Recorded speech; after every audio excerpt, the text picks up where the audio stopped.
Friends, இன்றைக்கி நான் கும்பகோணம் கடப்பா செய்ய போகிறேன். அதுக்கு நான் இந்த டம்பரால் ஒரு கால் இந்த சைஸுக்கு நான் பாசிப்பருப்பு எடுத்துருக்கேன். அது கூடவே 2 உருளைக்கிழங்கு வேக வச்சு அது கூடவே வேக வச்சு மசிச்சு வச்சுருக்கேன். இப்போது ஒரு கடாயை காய வச்சுருக்கேன். அதில் கொஞ்சமாக தேங்காய் எண்ணெய் ஊற்றிக்கோங்க.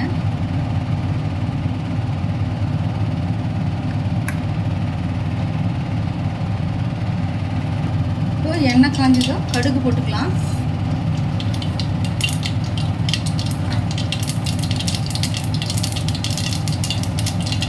அது கூட கொஞ்சம் சோம்பு, ஒரு பட்டை, ஒரு லவங்கம், இதெல்லாம் பிரிஞ்சி இலை போட்டுக்கோங்க. கருவேப்பிலை, ஒரு பெரிய வெங்காயம்,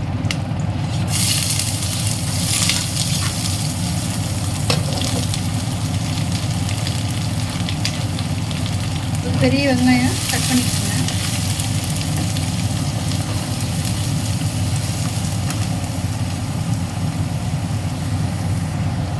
இதுக்கு ஒரு கொஞ்சம் சீரகம் மட்டும் போட்டுங்க.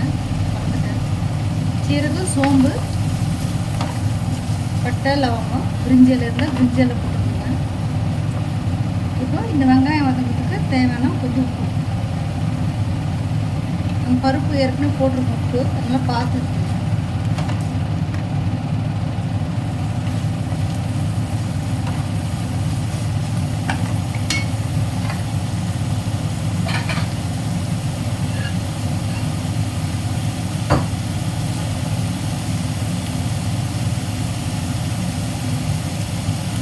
ஒரு 1/4 மூடி தேங்காய் எடுத்திருக்கேன். அதுக்கு அதை எடுத்து கட் பண்ணி வச்சுருக்கேன். அது கூடவே 1 டீஸ்பூன் கசகசா, 1 டீஸ்பூன் சோம்பு, 1 ஸ்பூன் இது பொட்டுக்கடலை.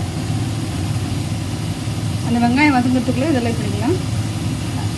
பொட்டுக்கடலை, கசகசா, சோம்பு, தேங்காய், நம்ம காரத்துக்கு ஏற்ற மாதிரி பச்சை மிளகாய். நான் இப்போ ஒரு 7 பச்சை மிளகாய் எடுத்திருக்கேன். இஞ்சி, பூண்டு, ஒரு 10 பல்லு பூண்டு போட்டுக்கோங்க. இப்போ இதை நைஸாக அரைச்சி எடுத்துகிட்டு வந்துடலாம். இப்போ வெங்காயம் ஓரளவுக்கு வதங்கிச்சு. இப்போ தக்காளி போட்டுக்கலாம். 2 தக்காளி நீட்டாக கட் பண்ணிக்கேன்.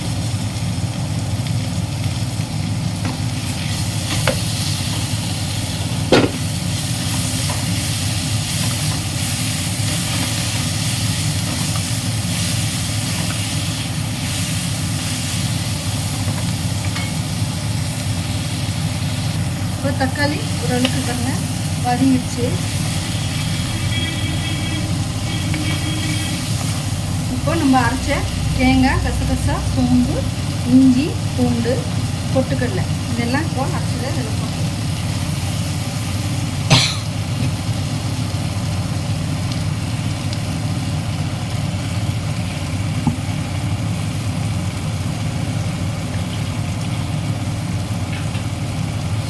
இது நல்லா வதக்கலாம்.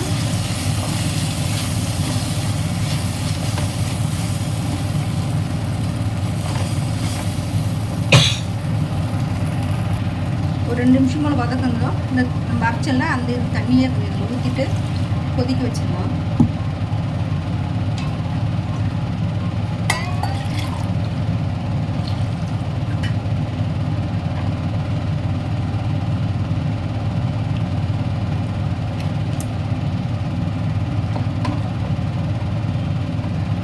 ஒரு 5 நிமிஷம் நல்லா கொதிக்கிட்டு மூடி போட்டுட்டு 5 நிமிஷம்.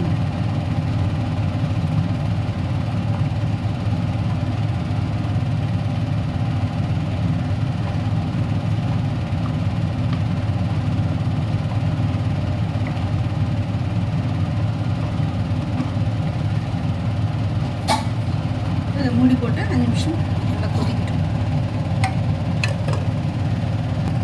அப்புறம் 5 நிமிஷம் போல் ஆயிடுச்சு. பாருங்க கொஞ்சம் வத்திடுச்சு நல்லா கொஞ்சம் தண்ணி. இப்போது நம்ம வேக வச்சுக்கிற பருப்பை அதில் போட்டுருவோம்.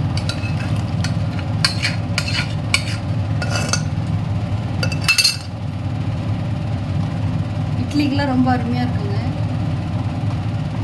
சப்பாத்தி கூட நல்லாயிருக்கும். இன்னும் திக்காக வச்சுட்டிங்கன்னா நல்லாயிருக்கும். ஆனால் இட்லி கொஞ்சம் இன்னும் தண்ணியாக இருந்துச்சுன்னா நல்லாயிருக்கும்.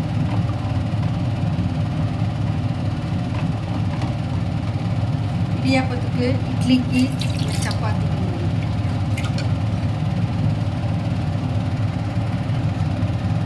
பருப்பு போட்டதும் ஒரு 5 நிமிஷம் நல்லா கொதிக்கட்டும். கொதிச்சதும் உருளைக்கிழங்கு போட்டுட்டு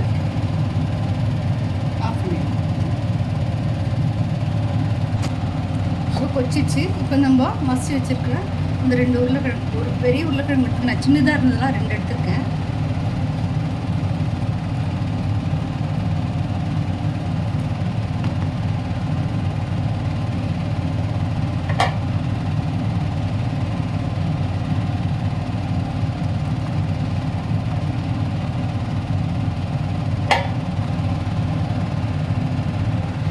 கொச்சிச்சு. கொத்தமல்லி தழை தூவி இறக்கலாம். அவ்வளோதான் ஃப்ரெண்ட்ஸ், நம்மளோட கடப்பா குழம்பு ரெடி ஆகிடுச்சு. இதுக்கு இட்லி, தோசை, இடியாப்பம் அந்த மாதிரி இதுக்கெலாம் இது நல்லாயிருக்கும். ட்ரை பண்ணி பாருங்கள். சப்பாத்திக்குன்னா கொஞ்சம் திக்காக இன்னும் கொஞ்சம் பண்ணிங்கன்னா நல்லாயிருக்கும். இட்லிக்குன்னா இப்படி தான் இருக்கும். ட்ரை பண்ணி பாருங்கள் ஃப்ரெண்ட்ஸ் எப்படி இருக்குது. நான் இட்லிக்கு வச்சுருக்கேன். இட்லி செஞ்சு